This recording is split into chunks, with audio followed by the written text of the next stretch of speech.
Hello students, my name is Vaishali और आप लोग देख रहे हैं बीएससी मैथ्स विद वैशाली। हम लोग सीक्वेंस पढ़ रहे थे। सीक्वेंस का पार्ट फर्स्ट आप लोग देख चुके हैं, जिसमें हम लोगों ने सीक्वेंस की डेफिनेशन को डिस्कस कर लिया था, उसकी रिप्रेजेंटेशन कैसी होती है, रियल सीक्वेंस की डेफिनेशन क्या होती है, कुछ एग्जांपल्स के थ्रू हम लोगों ने देखा था कि सीक्वेंस का रेंज सेट क्या होता है। ठीक है, फिर उसके बाद हम लोगों ने देखा था कि हमारे पास अगर कोई भी सीक्वेंस है तो उसकी बाउंडेडनेस को कैसे चेक किया जाता है, कि कोई भी सीक्वेंस बाउंडेड अबव है या बाउंडेड बिलो है। यहाँ तक हम लोग देख चुके हैं।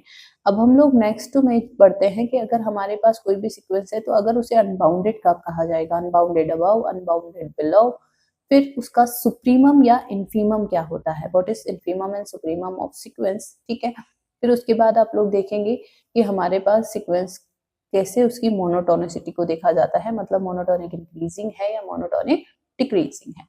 ठीक है, तो ये हम आज की वीडियो में देखेंगे। तो हम लोग स्टार्ट करते हैं, लेट्स गेट स्टार्टेड। ठीक है, तो आज हम लोग देखने वाले हैं सुप्रीमम, इन्फीमम, मोनोटोनिसिटी और अनबाउंडेड का कंसेप्ट। तो सबसे पहले स्टार्ट करते हैं। इसमें हम लोग देख रहे हैं सबसे पहले कि कोई भी सीक्वेंस, आप बाउंडेडनेस के बारे में तो देख कर आ चुके हैं कि बाउंडेड कैसे होता है, बाउंडेड अबव या अनबाउंडेड, बाउंडेड बिलो। आज हम लोग देखेंगे अनबाउंडेड अबव सीक्वेंस या अनबाउंडेड बिलो सीक्वेंस की क्या डेफिनेशन होती है। यहाँ पर है अनबाउंडेड। ठीक है, अनबाउंडेड अबव सीक्वेंस और अनबाउंडेड बिलो सीक्वेंस के बारे में आप लोग क्या बोल सकते हैं। ठीक है, अब देखिए, a sequence n is said to be unbounded above if the range set of this sequence is not bounded above। देखें, अगर कोई भी सीक्वेंस बाउंडेड अबव नहीं है तो वो अनबाउंडेड अबव है। ठीक है, बाउंडेड बिलो नहीं है तो अनबाउंडेड बिलो है। ठीक है, मतलब वही वाली बात हो गई कि बाउंडेड नहीं है तो अनबाउंडेड है। ठीक है, अनबाउंडेड क्या होता है डिफाइंड नहीं है, लेकिन जो बाउंडेड नहीं है वही अनबाउंडेड है, ये बोला जाता है।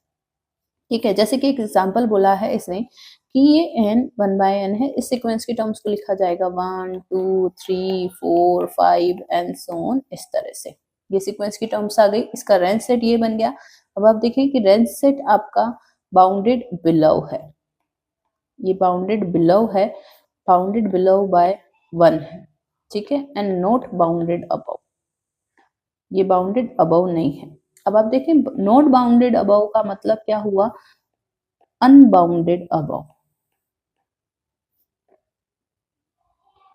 नॉट बाउंडेड अबव का मतलब ही होता है अनबाउंडेड अबव। अनबाउंडेड अबव का मतलब हो गया आप ऊपर कहाँ तक जा पा रहे हैं, कि आपको कोई रियल नंबर ऐसा मिल रहा है जिससे सीक्वेंस की सारी टर्म्स छोटी हैं, नहीं मिल रहा है तो वो अनबाउंडेड अबव है।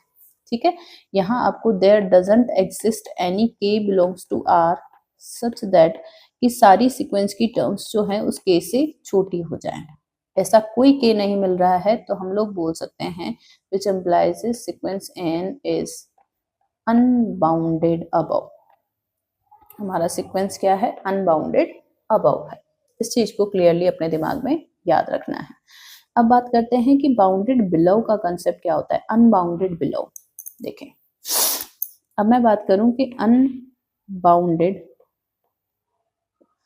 बिलो सीक्वेंस,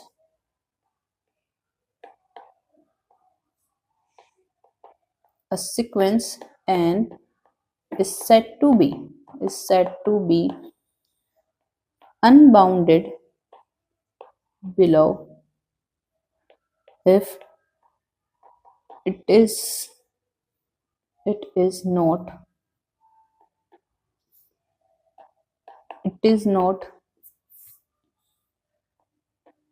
bounded below, मतलब नीचे से बाउंड नहीं है, तब हम लोग बोल सकते हैं कि ये अनबाउंडेड बिलो है। ठीक है, या फिर दैट मीन्स आप लोग बोल सकते हैं it's range set is not bounded below.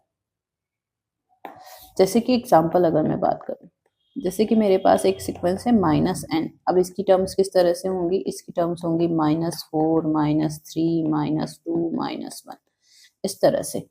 तो इसका रेंज सेट, सारी की सारी टर्म्स डिस्टिंक्ट है, तो इसका रेंज सेट भी क्या हो जाएगा, सेम ही हो जाएगा। रेंज सेट में भी सारे के सारे एलिमेंट्स आएंगे -4 -3 -2 -1 एंड सो ऑन।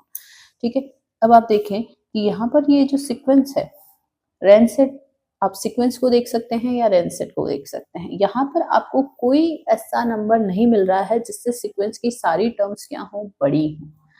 यहाँ पर आप बोल सकते हैं there doesn't exist any k belongs to r such that कि इस के से सीक्वेंस की सारी टर्म्स बड़ी हो। नहीं मिल रहा है, क्यों? क्योंकि आपको नीचे नहीं पता ये सीक्वेंस कहाँ तक जा रहा है। आपको ऊपर पता है कि -1 सबसे बड़ा है, उसके नीचे नीचे कहाँ तक जा रहा है नहीं पता है, तो ये अनबाउंडेड बिलो है, which implies n is unbounded below, unbounded below, या फिर आप बोल सकते हैं, और आप बोल सकते हैं नॉट बाउंडेड बिलो। ये डेफिनेशन हो जाती है अनबाउंडेड बिलो, अनबाउंडेड अबव और अनबाउंडेड बिलो। सिंपल सा कंसेप्ट है, ज्यादा कंफ्यूज नहीं होना है, अपने दिमाग में बस इमेज को क्लियर करके हुए चलें कि क्या दिक्कत है, जो बाउंडेड नहीं है वो अनबाउंडेड है, इतना सा कंसेप्ट आपको ध्यान रखना है। ठीक है, अब हम लोग बात करते हैं नेक्स्ट की, जो कि क्या है हमारे पास एग्जाम्पल बोला गया है, जैसे 1/n² है। ठीक है, अगर मैंने सीक्वेंस लिया 1/n², तो इसकी टर्म्स कैसी होंगी, 1, 1/2², 1/3² एंड सो ऑन, इस तरह की टर्म्स होंगी। अब आप देखें कि यहाँ पर सीक्वेंस की टर्म में आप सबसे बड़ी टर्म्स देख सकते हैं। सबसे बड़ी टर्म वो है, रेंज सेट भी सेम ही है इसका, ये सेम रेंज सेट है। ठीक है, अब यहाँ पर इसकी सबसे बड़ी टर्म, जैसे मैं बोल सकती हूँ सबसे बड़ी टर्म जो है वो है 1। बाकी सारी टर्म्स जो हैं इस 1 से छोटी हैं, बाकी सारी टर्म्स क्या हैं, इस 1 से छोटी हैं, for all n belongs to n। तो ये क्या है, सबसे बड़ी टर्म है, बाकी सारी टर्म्स इससे छोटी हैं, तो ये है bounded above, but not bounded below. ये बाउंडेड अबव है पर बाउंडेड बिलो नहीं है। क्यों? क्योंकि नंबर लाइन पर अगर आप ड्रॉ करें तो ये 1 यहाँ पर आ जाएगा, और 1/2², फिर आएगा 1/3², इस तरह से आपको इधर की टर्म्स मिलती जाएंगी, इधर कुछ भी नहीं है। ठीक है, तो अब आप देखें कि यहाँ पर ये जो यहाँ से यहाँ तक का है सीक्वेंस, ये तो आपका सीक्वेंस मिल रहा है। इसकी इधर राइट साइड की आप बात करें, इस साइड की आप बात करें, तो ये सीक्वेंस जो बचा हुआ जगह है, ये पूरी जो बची हुई जगह है रियल लाइन के ऊपर, ये सारा इसका क्या कहलाएगा, अपर बाउंड। ये सारे इसके क्या कहलाते हैं, अपर बाउंड कहलाते हैं। अपर बाउंड की डेफिनेशन आपको दिमाग में होनी चाहिए। आपने सीक्वेंस देखा, सीक्वेंस में जो सबसे बड़ी टर्म है उससे ऊपर का वो सारा सेट क्या होता है, अपर बाउंड कहलाता है उस सीक्वेंस का। ठीक है, अब सारे के सारे आ जाएंगे उसमें। ठीक है, अब इसमें 1 जो है वो भी इसका एक अपर बाउंड है, 2 जो है वो भी इसका एक अपर बाउंड होगा, 3 भी होगा, इसी तरह से 3.5 भी इसका अपर बाउंड होगा। सारे के सारे रियल नंबर्स इस सीक्वेंस के क्या कहलाएंगे, अपर बाउंड कहलाएंगे। ठीक है, तो यहाँ पर लिखा गया है इस बाउंडेड बिलो। ठीक है, एंड 0 इट्स इन्फिमम। ठीक है, 1/n² है, ये बाउंडेड बिलो है, नहीं ये बाउंडेड अबव है, ये बिलो गलत लिखा हुआ है इसमें। ठीक है, ये बाउंडेड अबव है। ठीक है, अब यहाँ पर आप बोल सकते हैं कि 0 इसका इन्फीमम है, लेकिन इसका सुप्रीमम भी 1 ही है। ठीक है, इसका इन्फीमम इसका 0 हो सकता है। इन्फीमम और सुप्रीमम की डेफिनेशन हम लोग अभी देखेंगे, तो आपके दिमाग में क्लियर हो जाएगा। बाउंडेड अबव है ये, बाउंडेड बिलो नहीं है, क्योंकि बाउंडेड बिलो का हमें नहीं पता। सॉरी, ये 0, ओ सॉरी 1/n² है, तो 1/n² में नेगेटिव टर्म्स तो आएंगी ही नहीं। यहाँ पर आपको एक 0 मिल जाएगा। ठीक है, सबसे छोटा, जब n टेंडिंग टू इन्फिनिटी लूंगी मैं, तो 1/n² 0 की तरफ टेंड कर जाएगा, इसलिए ये 0 हो जाएगा। ठीक है, यहाँ पर आपको एक नीचे भी सबसे छोटी टर्म मिलेगी, क्योंकि n² है, नेगेटिव नहीं आएगा। n की वैल्यू आप चाहे कुछ भी डालो, यहाँ पर नेगेटिव आपके पास नहीं आएगा, इसलिए 0 सबसे छोटी टर्म हो जाएगी। तो ये बाउंडेड अबव भी है और बाउंडेड बिलो भी है। ठीक है, दोनों है। A sequence is called unbounded if it has no upper bound और lower bound। अब अपर बाउंड और लोअर बाउंड का कंसेप्ट मैं आपको नेक्स्ट पेज में समझा देती हूँ कि क्या होता है अपर बाउंड और लोअर बाउंड। ठीक है, अब आप देखें, जैसे कि यहाँ पर अगर मैं बात करूं कि मेरे पास upper bound upper bound of a sequence, और इधर हम देख लेते हैं लोअर बाउंड ऑफ सीक्वेंस। क्या होता है कंसेप्ट अपर बाउंड का और लोअर बाउंड का? जैसे कि सपोज एग्जांपल से समझते हैं। अगर मैं एक एग्जांपल लूं कि मेरे पास है यहाँ पर एक एग्जांपल 1/n, ये है, इसमें सीक्वेंस की टर्म्स हैं 1, 1/2, 1/3 एंड सो ऑन, ये है। अगर इसे नंबर लाइन पे ड्रॉ किया जाए तो आप देख सकते हैं यहाँ पर 1/4 आएगा, फिर 1/3 आएगा, फिर 1/2 आएगा, फिर 1 आएगा, और इसके इधर आप जा रहे हो, इसके इधर आपके पास कुछ भी नहीं है, तो यहाँ से यहाँ तक आपको सीक्वेंस मिल रहा है, यहाँ तक आपको सीक्वेंस मिल रहा है। इससे बड़ी टर्म्स जो होंगी वो सारे क्या होंगे? अपर बाउंड्स, मतलब जो ऊपर से बाउंड करे सीक्वेंस की टर्म्स को, मतलब ऐसा कोई भी रियल नंबर जिससे सीक्वेंस की सारी टर्म्स छोटी हों। That means k belongs to R, any k belongs to R is said to be upper bound of sequence if n is less than equals to k for all n belongs to natural number। मतलब कोई भी real number upper bound कहलाता है sequence का अगर उससे sequence की सारी टर्म्स क्या हो? छोटी हो, तो वो अपर बाउंड हो जाएगा। ठीक है, जैसे इसमें अपर बाउंड्स का सेट जो है, इसके सारे अपर बाउंड्स क्या हो जाएंगे? अपर बाउंड्स का सेट हो जाएगा इसमें 1 to infinity, ये आपका अपर बाउंड्स हो जाएगा। लोअर बाउंड क्या होता है? Any k belongs to R is said to be lower bound, said to be lower bound if, ठीक है, कब कहलाएगा? अगर इससे सीक्वेंस की सारी टर्म्स बड़ी हैं।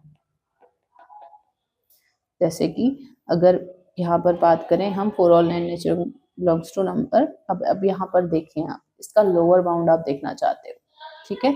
तो अगर मैं यहाँ पे बात करूँ कि मेरे पास एक एग्जांपल है 1/n, इसमें सीक्वेंस की टर्म है 1, 2, 3 एंड सो ऑन, इस तरह से अगर नंबर लाइन पे ड्रॉ करूँ तो ये 1, 2, 3, 4 एंड सो ऑन, इस तरह से हम जा पा रहे हैं। लेकिन अगर मैं बात करूँ तो इससे नीचे यहाँ तक आपका सीक्वेंस है, इससे इधर आप लोग नहीं जा पा रहे हो, तो ये सारा है लोअर बाउंड। क्योंकि आप लोग यहाँ पर कुछ भी लें, चाहे 0 लें, चाहे -1 लें, चाहे -2 लें, ये सारे क्या है? इन सब से सीक्वेंस की टर्म्स क्या है? बड़ी हैं। तो इसमें लोअर बाउंड्स का जो सेट होगा वो होगा -∞ to 1, ये आपका लोअर बाउंड्स का सेट हो जाएगा। ठीक है, ये आपको समझ में आना चाहिए कि जो कि नीचे से बाउंड करते हैं कि हाँ इससे बड़ा सब कुछ है, वो लोअर बाउंड, और अपर बाउंड क्या हो जाएगा कि हाँ इससे छोटा सब कुछ है, तो वो अपर पहुंच जाता है। ठीक है, ये लोअर बाउंड और अपर बाउंड का कंसेप्ट हो गया। अब इसके बाद आपको देखना होता है जो कि है हमारा सुप्रीमम और इन्फीमम का कंसेप्ट, कि सुप्रीमम और इन्फीमम क्या होता है किसी भी सीक्वेंस के। ठीक है, तो सुप्रीमम को ही आप लोग बोलते हैं least upper bound of a sequence. Supremum को ही क्या बोला जाता है? लीस्ट अपर बाउंड या सुप्रीमम। नाम से पता चल रहा है, अगर आप नाम पे थोड़ा सा ध्यान देंगे तो नाम से पता चलेगा कि सुप्रीमम का मतलब होता है लीस्ट अपर बाउंड, अपर बाउंड्स में से सबसे छोटा, वो होता है सुप्रीमम।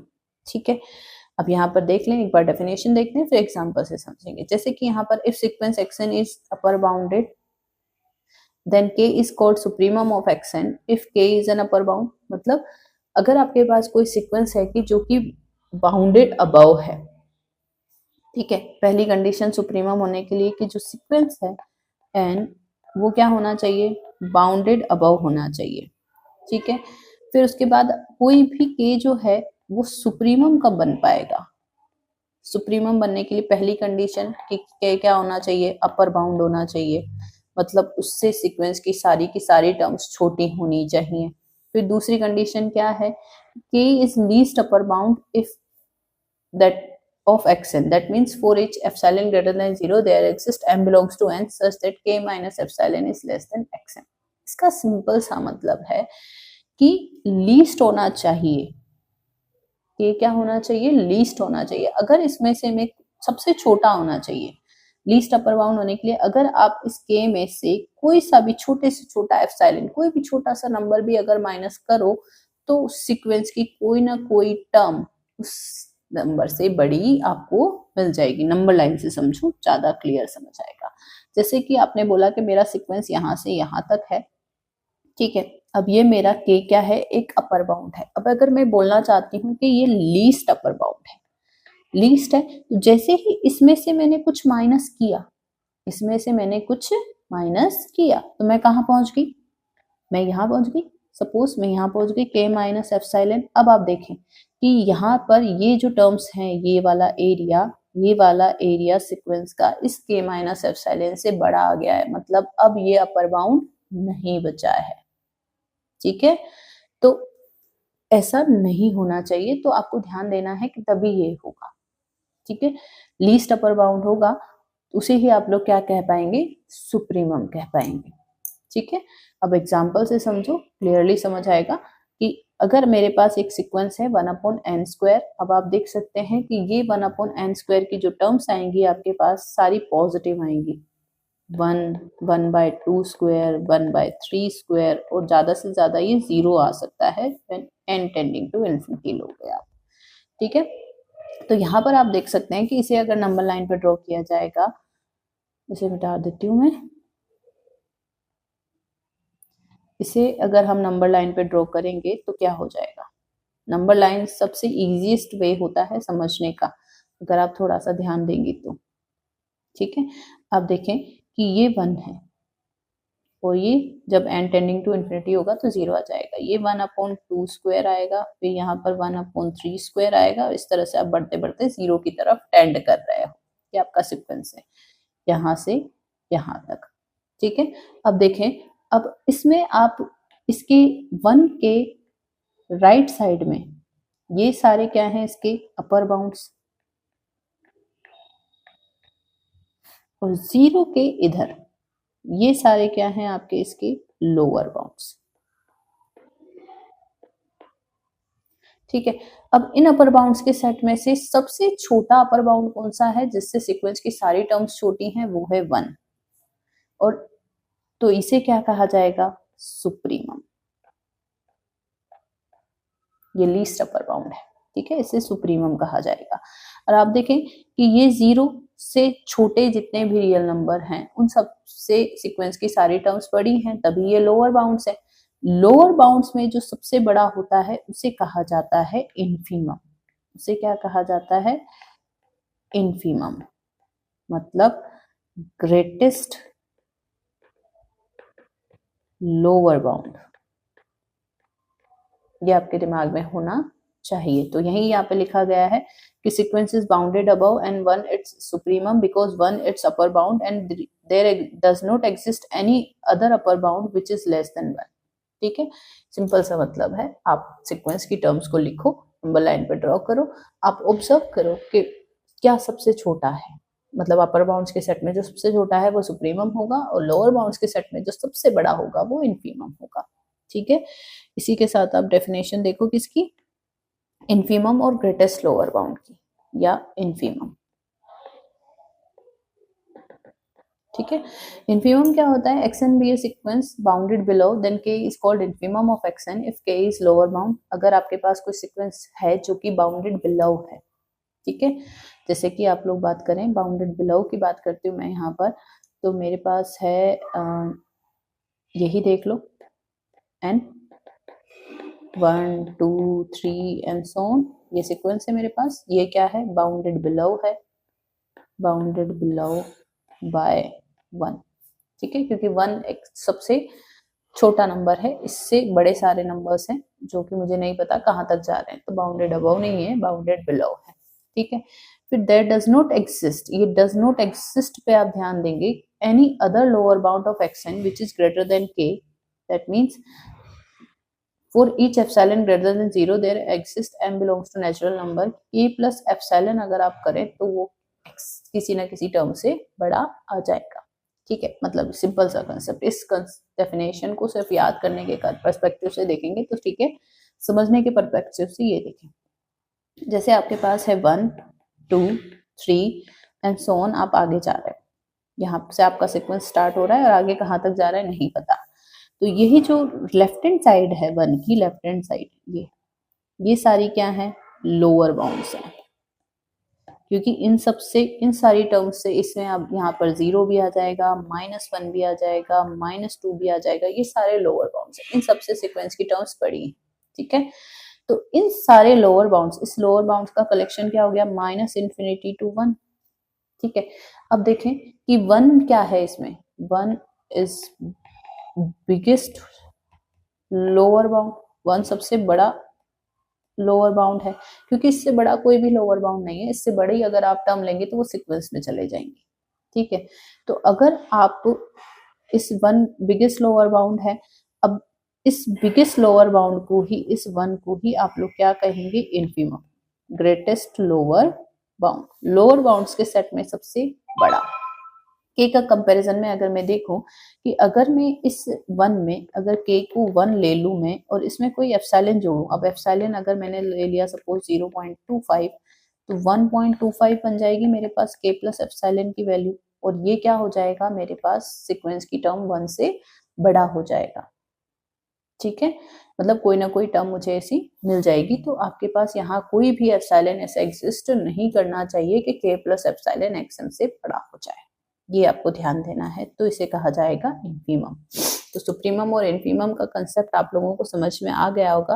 अब हम लोग नेक्स्ट वीडियो में जो है वो हम लोग देख लेंगे मोनोटोनिसिटी, और इसके कुछ एग्जांपल्स भी देख लेंगे, ठीक है। तो आज के लिए इतना ही, हम लोग मिलते हैं नेक्स्ट क्लास में। Thank you so much.